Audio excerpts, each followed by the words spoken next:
Wassalatu wassalamu ala Rasulillah. La haula wa la quwwata illa billah. Asyhadu an la ilaha illallah wa la syarika lah. Wa asyhadu anna Muhammadan abduhu wa rasuluh. La nabiyya ba'dahu.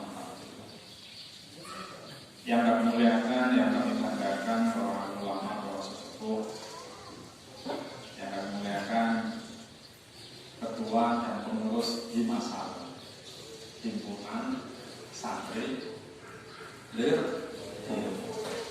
Ini dengar namanya saja itu wis katon sakti kabeh santri. Allahumma. Soalnya mondok ning tempat baru tua. Dan salah satu motivasi saya ke sini, saya hormat ke pondok pesantren di Lirboyo, khusus Mbak Mas. Yang saya banggakan, santri-santri Lirboyo yang akan melaksanakan semacam KKN, latihan terjun di masyarakat di dua tempat, yang satu di Desa Weladan, Kecamatan Parengan, yang satu di Desa Penguran, Kecamatan Tanjung. Dan saya banggakan semua yang terlibat dalam acara ini. Yang pertama-tama marilah kita sanjungkan puji syukur kita kehadirat Allah, yang mana Allah telah memberikan nikmat kepada kita, terutama umat Islam Indonesia dan terutama wong Jawa. Sebab apa? Guru-guru kita dulu itu diberi hidayah untuk merubah sebuah tempat pendidikan yang namanya Manggala, tempat pendidikan yang namanya Padepokan, dirubah menjadi sebuah tempat peradaban baru yang disebut pesantren.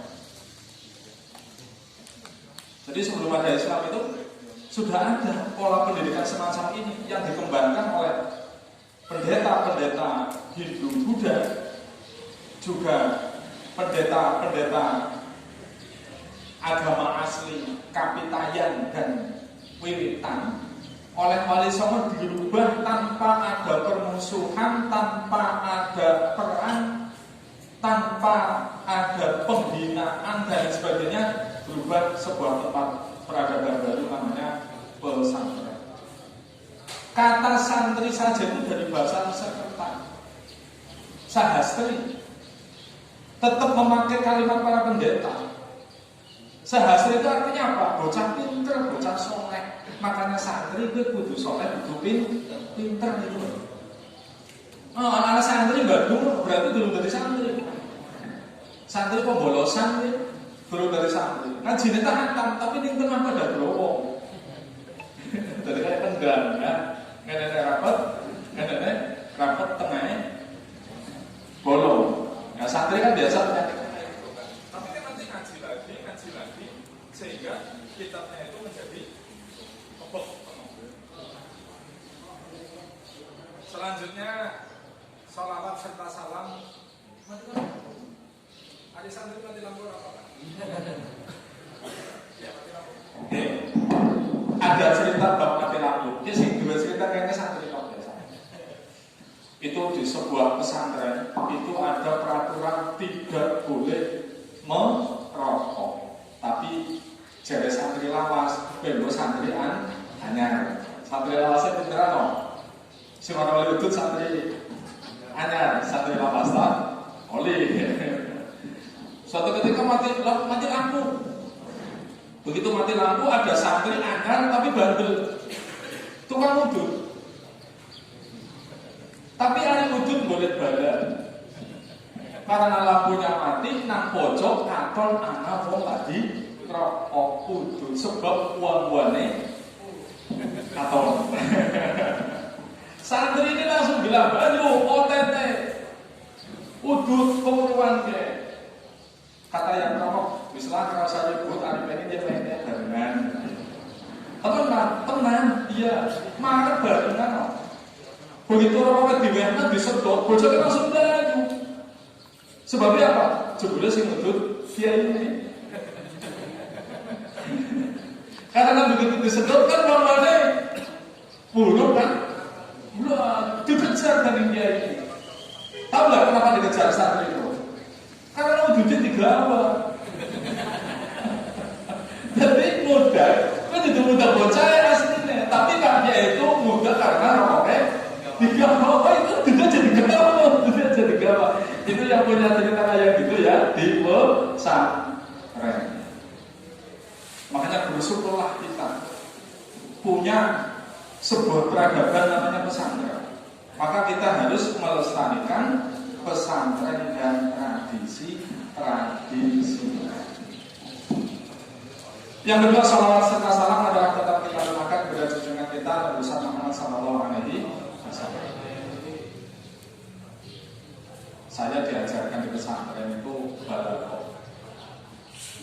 Kalau dalam ilmu balaghah ada tasbih, ada tamsil, tapi masih menggunakan adatut tasbih, masih menggunakan adatut tamsil.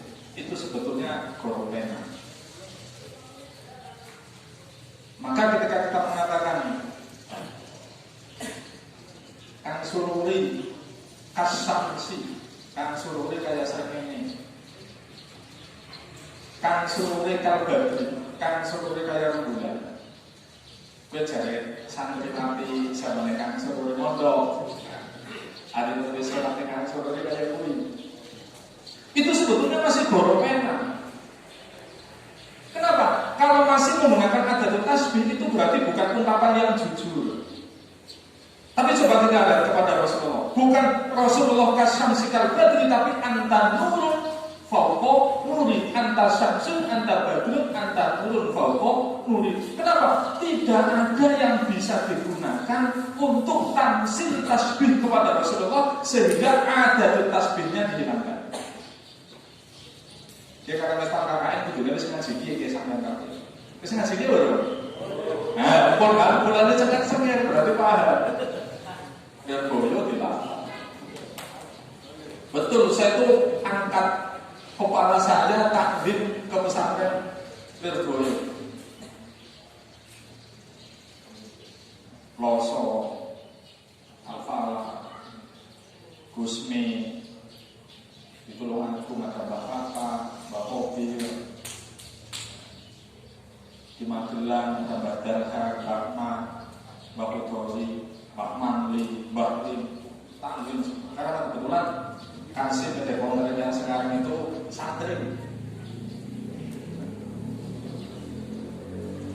Maka marilah kita melestarikan sunnah Rasulullah dengan cara berilmu tetapi yang rahmatan lil alamin. Ini sampai nanti akan masuk ke kampung namanya Ulahar dan Pemurang. Ingat metode dakwah. Berarti kan kamu mau dakwah. Metode dakwah itu kata Quran fabima rahmatin minallahi linta lahum wa la kunta fadhal walidul qalbi lan fadhu min hawlik fa'fu ila akhirih. Ini tariqah.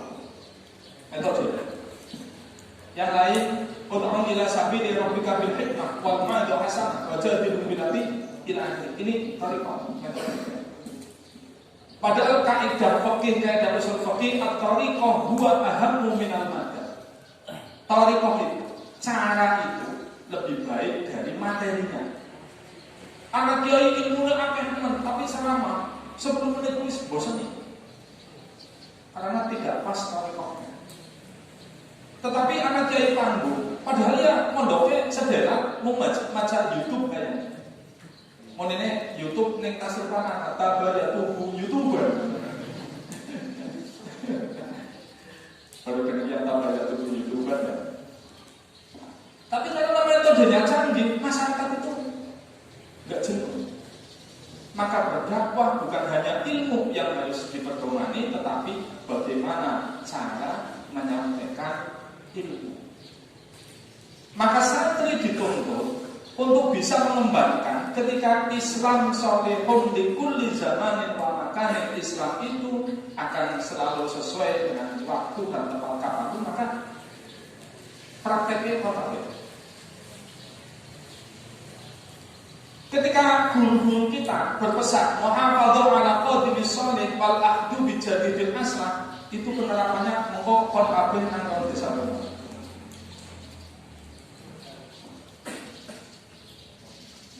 Orang kalau dakwah, santri dakwah, tapi menyakiti perasaan madamu, orang bakal fasik.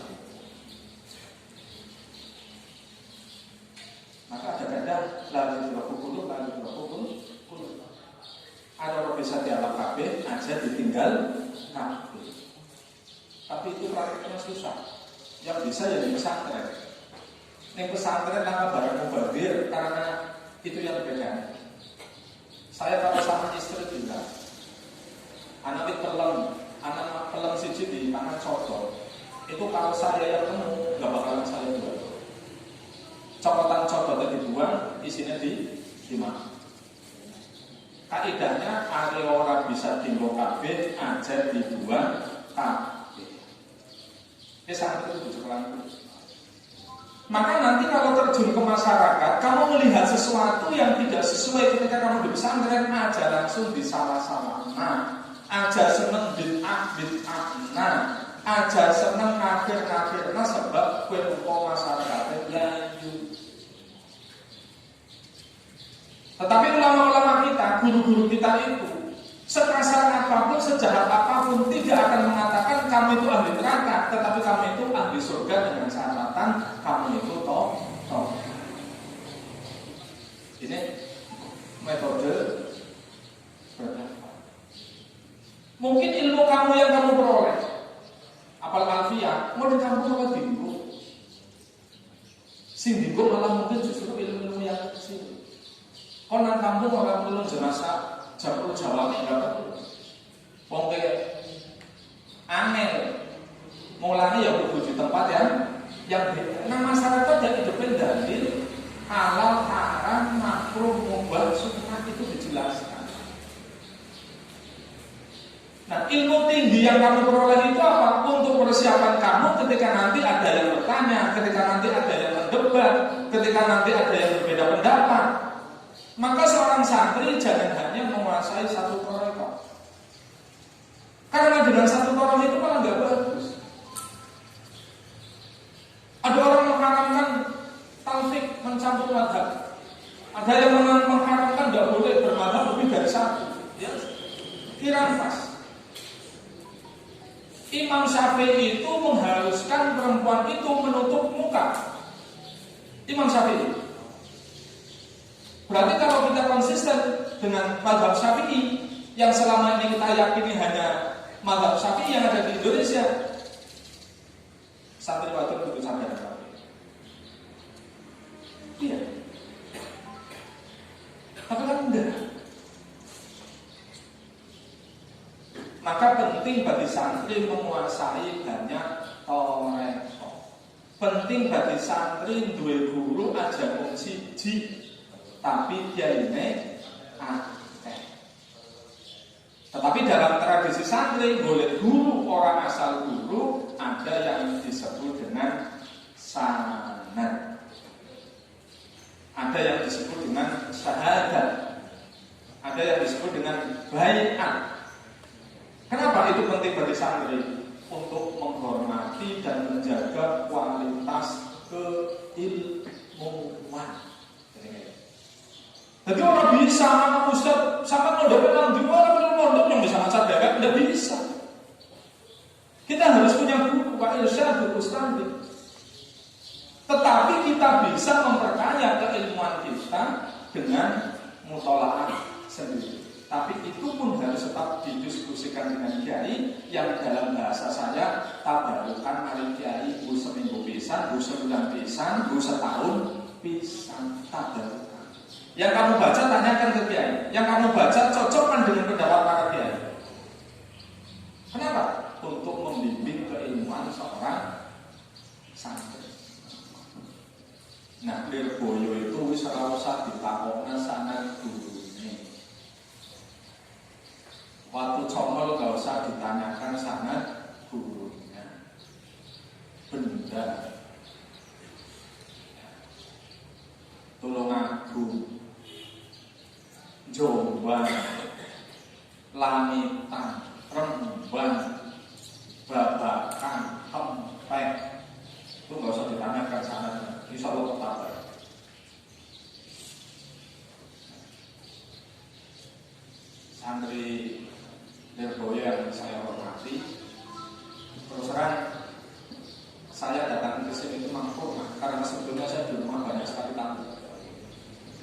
di rumah saya itu ada tamu. Yang salah satu tamu yang datang ke rumah saya itu mulia sekali, maha mulia lah. Karena salah satu tamu yang sekarang ada di rumah saya itu, yang pertama hafal Quran dan sudah hafal lebih dari 1000 kali dalam hidupnya. Maka nggak baca Al-Quran. Yang kedua, beliau pernah mendapatkan kehormatan disuruh ngaji oleh Imam Haramain. Kemudian Imam Haramain itu sangat terkesan dengan bacaan Qurannya dan beliau disuruh masuk ke dalam Ka'bah. Itu tawaf. Adalah kalau tawaf di luar Ka'bah. Ini masuk di dalam Ka'bah dan hari ini lagi ada di rumah saya. Ketika saya pamit, mohon saya dulu ya, kalau izin sekedap sakit bukan di mana? Bagian mohonnya saya itu beliau. Barang itu juga nggak mengecewakan. Dia taman-taman sama dia taman-taman Prianti. Akhirnya lagi nonton semuanya puasa. Ditulis ganjaran dan pintar. Karena diri mana telat. Tapi sekarang kan ada santri mana telat enggak. Untuk depannya ya sehat kan sampai ini. Alhamdulillah orang kena corona. Alhamdulillah. Tapi Gudikin tetap kayaknya. Sekarang masih ada santri Gudikin enggak? Masih? Amin ya. Harusnya jangan sekarang itu. Saya itu dulu waktu pondok, nanggain anak Gudikin. Gak bisa nempok jadi kalau jalan begini. Nang tangan, cangkrangan, namanya cangkrangan ya. Sampai saya kalau jalan begini. Jadi kalau kayak posisi gitu, di kaki selangkangan ya. Jadi kalau jalan begini gitu kan, kiainya jawabnya kayak nenek, calon kiai ini. Padahal maksudnya dengan orang Bali dihibur dengan calon kiai. Artinya apa? Kalau mau sukses aja balik hanya karena Gudikin. Mulai saat ini Gudikin bertambah, makan.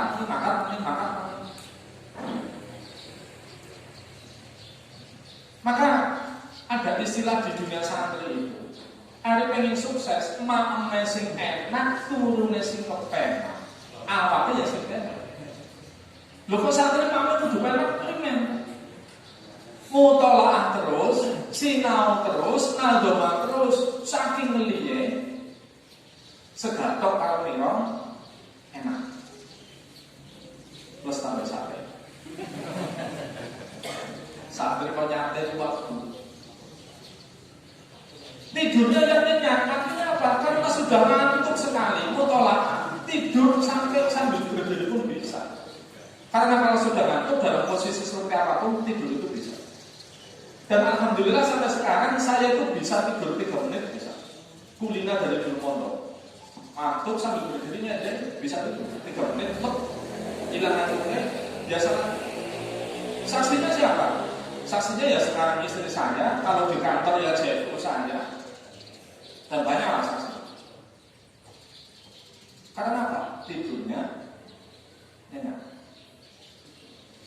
Maka bagi santri itu yang diperlukan adalah di samping cerdas akalnya, bersih hatinya, ya tadi semangat, sabar dan sebagainya. Semangat orang cerdas ya, orang cukup. Makanya kata kitab taklim itu kan zakain, mahirsin, cerdas. Jadi saya lebih suka santri yang cerdas, walaupun sedikit nakal, biasanya cerdas nakal.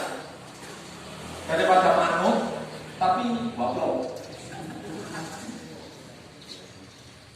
Lah santri manut taat, dan yang ini di kolom ruku, dulnya dul, dalam kiai pak kiai apa dan orang pena, jalan di tolongan, sirop minum sing seger, gitu. Itu bahasa kaya tuku sirop ning warung Imam Sulit sebelah Imam Sahari.